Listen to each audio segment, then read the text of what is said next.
Bismillahirrahmanirrahim. Assalamu alaikum and very warm welcome to Study Science at Home. Today we will learn about polar and non-polar covalent bond. हम covalent bond और इसकी different types को in detail study कर चुके हैं. ऐसा bond जो electrons की म्यूचुअल शेयरिंग से बनता है उसको हम नाम देते हैं कोवलेंट बॉन्ड का. अब ये कोवलेंट बॉन्ड पोलर या नॉन पोलर कब होता है? जब covalent bond two similar atoms के दरमियान बने, लाइक हेयर जैसे ये H2 मॉलिक्यूल है या क्लोरीन मॉलिक्यूल है. यहाँ पर दोनों एटम सिमिलर हैं. इन दोनों के दरमियान ये जो शेयर्ड पेयर है, इसको जितनी फोर्स के साथ ये हाइड्रोजन अट्रैक्ट करेगा उतनी ही फोर्स के साथ दूसरा हाइड्रोजन एटम भी अट्रैक्ट करेगा. तो क्योंकि इन दोनों एटम्स की अट्रैक्शन इस शेयर्ड पेयर के लिए इक्वल है, तो इन दोनों एटम्स पे कोई भी पोलैरिटी डेवलप नहीं होगी. सिमिलरली अगर हम क्लोरीन मॉलिक्यूल की बात करें तो क्योंकि ये भी दोनों एटम सिमिलर हैं, तो इनमें भी कोई भी पोलैरिटी डेवलप नहीं होगी. ऐसा बॉन्ड जो कि सिमिलर एटम्स के दरमियान में बने उसको हम नाम देते हैं नॉन पोलर कोवलेंट बॉन्ड का. और जो शेयर्ड पेयर इलेक्ट्रॉन है वो क्या होगा, उसको दोनों एटम्स इक्वली अट्रैक्ट करेंगे, इसलिए किसी भी एटम पे कोई भी पोलैरिटी डेवलप नहीं होगी. अगर हम पोलर कोवलेंट बॉन्ड की बात करें तो ये कब जो है वो बनता है जब दो डिफरेंट एटम्स हों, लाइक यहाँ पे जैसे हाइड्रोजन है और क्लोरीन है. हाइड्रोजन की इलेक्ट्रोनेगेटिविटी है 2.1 और क्लोरीन की है 3. इन दोनों एटम्स में से जो ज़्यादा इलेक्ट्रोनेगेटिव एटम होता है वो इस शेयर्ड पेयर को ज़्यादा स्ट्रोंगली अपनी तरफ अट्रैक्ट कर लेता है, जिसकी वजह से क्या होगा, जिस एलिमेंट की तरफ या जिस एटम की तरफ शेयर्ड पेयर स्ट्रोंगली अट्रैक्ट होगा उस पर पार्शियल नेगेटिव चार्ज डेवलप होगा. यहाँ पे क्लोरीन ज़्यादा इलेक्ट्रोनेगेटिव है, उसकी इलेक्ट्रोनेगेटिविटी की वैल्यू भी हम जानते हैं. क्योंकि ये ज़्यादा इलेक्ट्रोनेगेटिव है, ये शेयर्ड पेयर को स्ट्रोंगली अपनी तरफ अट्रैक्ट करेगा, तो इस पर पार्शियल नेगेटिव चार्ज डेवलप हो जाएगा. और एट द सेम टाइम दूसरे एंड पर पार्शियल पॉजिटिव चार्ज डेवलप होगा. यहाँ पे hydrogen partial positive charge carry करेगा और क्लोरीन जो है यहाँ पर पार्शियल नेगेटिव चार्ज कैरी करेगा.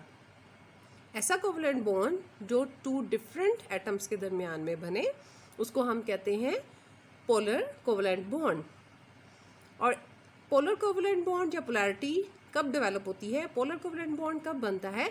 जब टू डिफरेंट एटम्स के दरमियान में एक पोलर बॉन्ड डेवलप हो और एक एटम की इलेक्ट्रोनेगेटिविटी ज़्यादा हो, जिसकी लाइक जहाँ जैसे क्लोरीन की इलेक्ट्रोनेगेटिविटी वैल्यू ज़्यादा है, तो ये शेयर्ड पेयर को जो है ज़्यादा स्ट्रोंगली अपनी तरफ अट्रैक्ट कर लेगा. दोनों की अट्रैक्शन सिमिलर नहीं होगी. यहाँ पे क्लोरीन जो है वो ज़्यादा इलेक्ट्रोनेगेटिव है, वो इस शेयर्ड पेयर पर ज़्यादा फोर्स लगाएगा, इसको ज़्यादा स्ट्रोंगली अपनी तरफ अट्रैक्ट करेगा, तो इस पर पार्शियल नेगेटिव चार्ज डेवलप हो जाएगा और हाइड्रोजन पर पार्शियल पॉजिटिव चार्ज डेवलप हो जाएगा. इस टाइप के कोवलेंट बॉन्ड को हम नाम देते हैं पोलर कोवलेंट बॉन्ड. यहाँ पे और बहुत सारी एग्जांपल्स हैं पोलर कोवलेंट बॉन्ड की, लाइक वाटर मॉलिक्यूल जो है इसमें भी पोलैरिटी डेवलप होती है. ऑक्सीजन जो है वो ज़्यादा इलेक्ट्रोनेगेटिव एलिमेंट है और हाइड्रोजन जो है इसकी इलेक्ट्रोनेगेटिविटी वैल्यू कम होती है, तो ऑक्सीजन पर पार्शियल नेगेटिव चार्ज डेवलप होता है और दूसरे एंड्स जहाँ पर हाइड्रोजन है इन पर पार्शियल पॉजिटिव चार्ज डेवलप हो जाता है. ये भी पोलर कोवलेंट बॉन्ड की ही एक एग्जांपल है. अगर हम हाइड्रोजन और फ्लोरीन के दरमियान में कोवलेंट बॉन्ड को स्टडी करें तो सिमिलर टू क्लोरीन क्या होगा, फ्लोरीन की इलेक्ट्रोनेगेटिविटी वैल्यू भी ज़्यादा है, तो क्या होगा, फ्लोरीन इस शेयर्ड पेयर को ज़्यादा स्ट्रांगली अपनी तरफ अट्रैक्ट करेगा, उस पर पार्शियल नेगेटिव चार्ज डेवलप होगा और दूसरे एंड पर पार्शियल पॉजिटिव चार्ज डेवलप होगा. ये 3 एग्जांपल हमारे पास हैं पोलर कोवलेंट बॉन्ड की. और ऐसे कंपाउंड जिनमें पोलर कोवलेंट बॉन्ड डेवलप होता है उनको हम नाम देते हैं पोलर कोवलेंट कंपाउंड का. यहाँ पे HCl, वाटर, HF ये तीनों पोलर कोवलेंट कंपाउंड है. यहाँ पर H2 मॉलिक्यूल और Cl2 मॉलिक्यूल जो हैं ये नॉन पोलर कोवलेंट कंपाउंड हैं. यहाँ पे ये पार्शियल पॉजिटिव और पार्शियल नेगेटिव चार्ज क्या इंडिकेट कर रहा है? ये पार्शियल चार्ज का मतलब है कि यहाँ पर कंप्लीट ट्रांसफ़र ऑफ इलेक्ट्रॉन नहीं है। जैसे आयनिक बॉन्ड में हमने NaCl की एग्जांपल को स्टडी किया था, उसमें सोडियम एटम इलेक्ट्रॉन लूज कर देता है और क्लोरीन उस एटम को गेन करता है, जिसकी वजह से उन पर एक कंप्लीट चार्ज डेवलप होता है, सोडियम पर पॉजिटिव चार्ज और क्लोरीन पर नेगेटिव। लेकिन यहाँ पे सिचुएशन थोड़ी डिफरेंट है। हाइड्रोजन जो है इस पर पार्शियल पॉजिटिव चार्ज है और क्लोरीन पर पार्शियल नेगेटिव, लेकिन यहाँ पर सिर्फ शेयर्ड पेयर की अट्रैक्शन की वजह से हम यहाँ पर एक पोलैरिटी शो कर रहे हैं।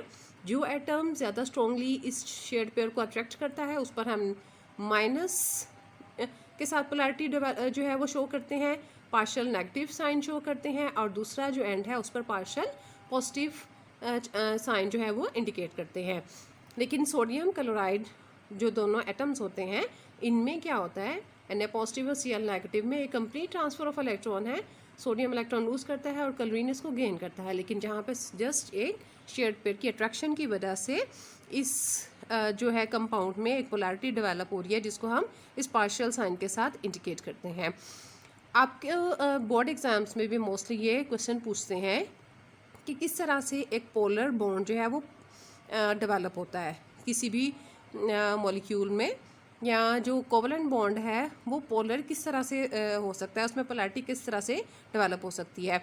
तो आपको ये सारा एक्सप्लेन करना पड़ेगा उसमें कि जो शेयर्ड पेयर को जो एटम स्ट्रॉन्गली अट्रैक्ट करता है उस पर नेगेटिव और दूसरे पर पॉजिटिव चार्ज डेवलप होता है। तो थोड़ा सा इलेक्ट्रोनेगेटिविटी का डिफरेंस जो है इसको इंडिकेट करते हुए एग्जाम्पल के साथ आप इसको प्रॉपर आंसर करेंगे।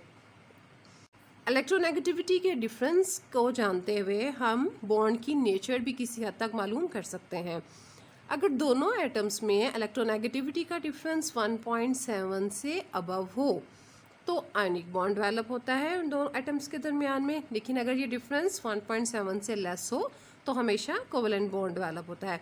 यहाँ पर देखें H की इलेक्ट्रोनेगेटिविटी वैल्यू है 2.1 और क्लोरीन की है 3, तो जब हम दोनों का डिफरेंस फाइंड आउट करेंगे तो ये हमारे पास आ जाएगा 0.9, जो कि 1.7 से वैल्यू जिसकी कम है।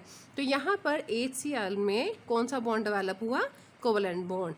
मीन के इलेक्ट्रोनेगेटिविटी के डिफरेंस को जानते हुए हम नेचर ऑफ बॉन्ड जो है वो भी डिटरमाइन कर सकते हैं। आज के इस लेक्चर में हमने पोलर और नॉन पोलर कोवलेंट बॉन्ड का स्टडी किया और ये भी जाना कि किस तरह से किसी भी मॉलिक्यूल में पोलैरिटी डेवलप हो सकती है। फिर हमने ये भी देखा कि किस तरह से इलेक्ट्रोनेगेटिविटी का डिफरेंस जो है वो हमें डिफरेंट टाइप के या डिफरेंट नेचर के बॉन्ड्स के बारे में बता सकता है। होपफुली आज का लेक्चर आपको अच्छी तरह से समझ में आ गया होगा। अपना बहुत ख्याल रखिएगा और मुझे दुआओं में याद रखें। अल्लाह हाफिज़।